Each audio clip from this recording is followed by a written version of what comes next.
அப்புறம் நம்ம விஜய், நம்ம தமிழக வெற்றி கழகம், நக்கீரன் சாட்சிகளை கலைக்கும் விஜயம், சாட்சிகளை கலைக்கும் நக்கீரனில் விஜயம், சாட்சிகளை கலைக்கிறது திமுகவா இல்லை தமிழக வெற்றி கழகம்?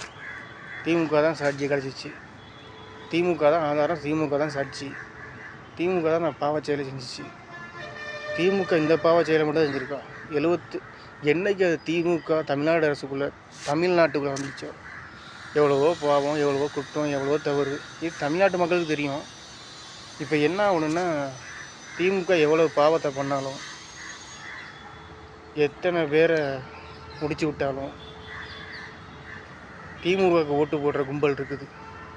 அந்த கும்பல் ஓட்டு காசு வாங்கிட்டு போகிற கும்பல், இலவசத்துக்காக ஓட்டு போடுற கும்பல், உங்களோட ஸ்டாலின் ஒன்று வந்துச்சுல, அதை எழுதி கொடுத்தாங்களே, அந்த கும்பல் ஓட்டு போடும். ஏன்னா அந்த கட்சி வந்தால் தானே அவங்களுக்கு வீடு கிடைக்கும், சொந்த வீடு கிடைக்கும். அப்புறம் எப்படி நீதி கிடைக்கும்? அநீதியாக நடக்கும். அடுத்த 5 வருஷம் திமுக ஆட்சிக்கு வந்தாலும் கெட்டது அநீதி நடக்கும்ல. இந்த 5 வருஷம் நடந்துச்சுல்ல, இதுக்கு முன்னாடி தான் நடந்துச்சு. கருணாநிதி ஆட்சியில் தான் நடந்துச்சு, ஸ்டாலின் ஆட்சியில் தான் நடந்துச்சு, அடுத்து உதயநிதி ஆட்சியும் நடக்கும். இப்படி ஒரு நல்ல மனுஷி இருக்காங்க. அந்த நல்ல மனுஷி தான் தமிழக வெற்றி கழகத்துக்கு ஓட்டு போடுவாங்க.